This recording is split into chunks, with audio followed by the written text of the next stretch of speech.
Assalamualaikum warahmatullahi wabarakatuh. Perkenalkan, nama saya Muhammad Fahrudin. Saya dari Fakultas Agama Islam dan jurusan Pendidikan Agama Islam.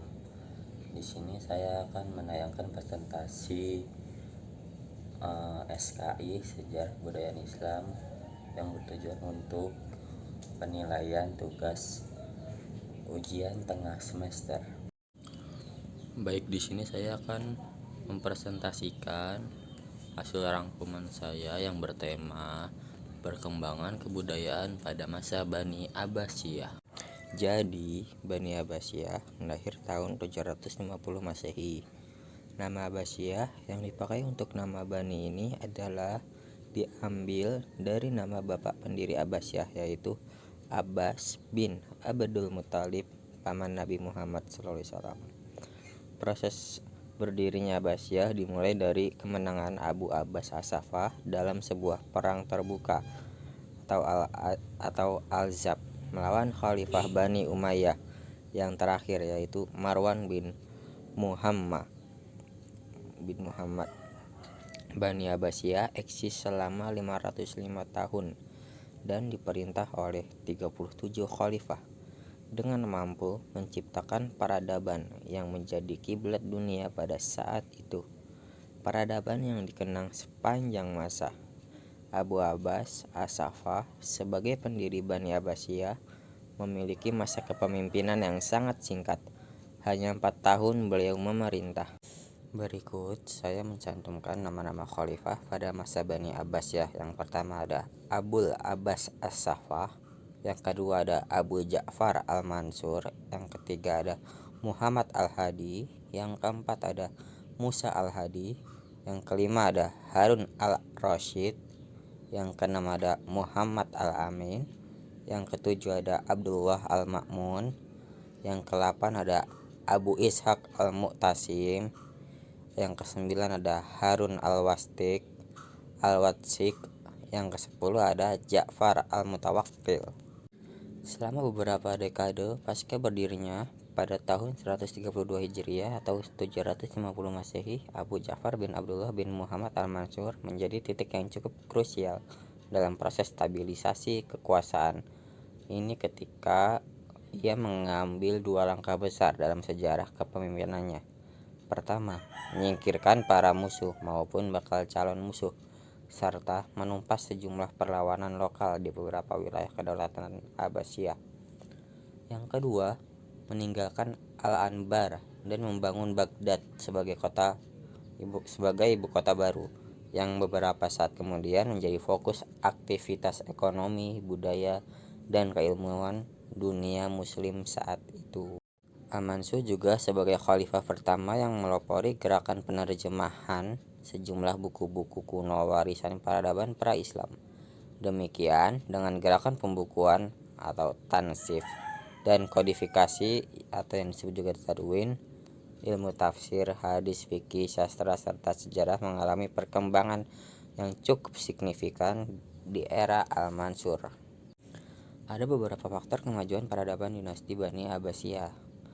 Di antaranya ada faktor politik. Faktor politik yang pertama itu pindahnya ibu kota negara dari Al-Hashimiyah ke Baghdad yang dilakukan oleh Khalifah Al-Mansur. Yang kedua, banyaknya cendekiawan yang diangkat menjadi pegawai pemerintah dan pegawai istana.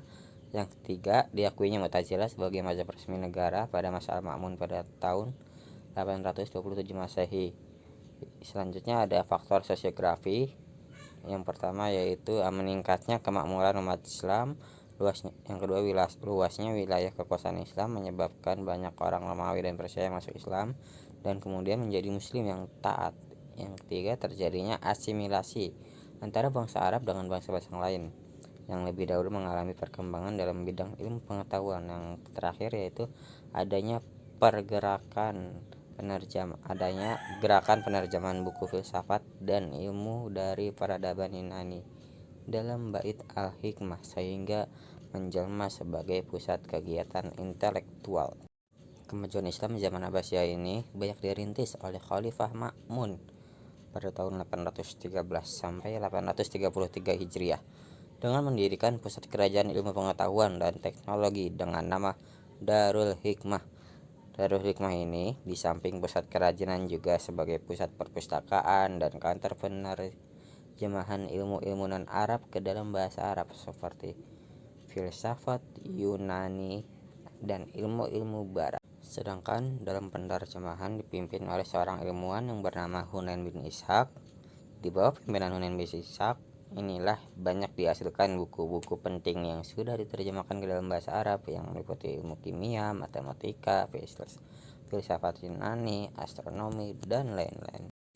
Pada masa Abbasiyah, dalam upaya memajukan pendidikan dan mengembangkan ilmu pengetahuan, pada masa Al-Ma'mun menetapkan kebijakan politik pendidikan yang pertama, yaitu Al-Ma'mun sangat menghormati para ahli ilmu baik agama maupun umum, termasuk para filsuf, sekalipun tidak seperti ayahnya yaitu Harun ar-Rasyid. Yang kedua yaitu mendirikan perpustakaan Baitul Hikmah yang di dalamnya orang bisa membaca, menulis, dan berdiskusi. Yang ketiga, cabang-cabang ilmu keislaman muncul dan berkembang pada masa ini seperti ulumul Quran, ilmu qiraat, ilmu hadis, ilmu kalam, dan lainnya, termasuk muncul berkembangnya fikih dan usul fikih dalam 4 mazhab seperti Imam Syafi'i.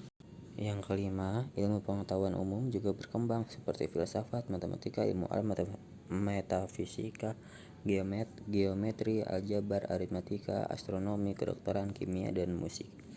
Yang terakhir, penerjemahan buku-buku yang berisi tentang ilmu pengetahuan dari bahasa Yunani, Persia, dan India ke dalam bahasa Arab. Zaman keemasan dari Bani Abbasiyah. Yang pertama yaitu ada kemajuan ilmu-ilmu agama. Masa Abbasiyah dikenal sebagai era keemasan ilmu pengetahuan dan agama. Ilmu-ilmu agama berkembang dengan subur dan diiringi oleh kemunculan tokoh-tokoh agama yang berpengaruh sampai sekarang ini.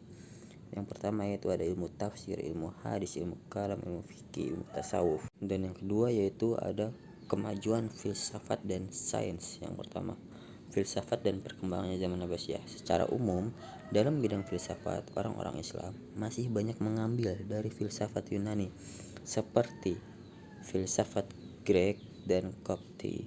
Tokoh-tokoh penting dalam bidang filsafat antara lain yang pertama Abu Yusuf bin Ishaq al-Kindi yang wafat tahun 873 Masehi. Yang kedua Ibnu Sina, bukunya mungkin Avicenna, ini nama bukunya, yang lahir tahun 1980 Masehi di Bukhara. Yang ketiga ada Al-Farabi, lahir di Turkistan tahun 870 Masehi. Yang keempat ada Ibnu Rus, Averroes, yang wafat pada tahun 594 Hijriah. Yang kedua yaitu kemajuan sains dan teknologi. Dalam bidang sains dan teknologi, orang-orang Arab masih kalah dengan orang Yunani. Sains dan filsafat terbentuk atas rangsangan buku terjemahan dari orang Yunani. Kemudian, perkembangan ilmu pengetahuan atau sains ditandai dengan berdirinya universitas Islam di Irak dan Baghdad. Baru setelah itu banyak penemuan-penemuan penting tentang sains dan teknologi seperti ilmu kedokteran, ilmu kimia, ilmu astronomi, ilmu matematika. Oke, terima kasih. Oke, mungkin hanya ini saja yang bisa saya sampaikan pada presentasi kali ini. Kurang lebihnya mohon maaf. Wassalamualaikum warahmatullahi wabarakatuh.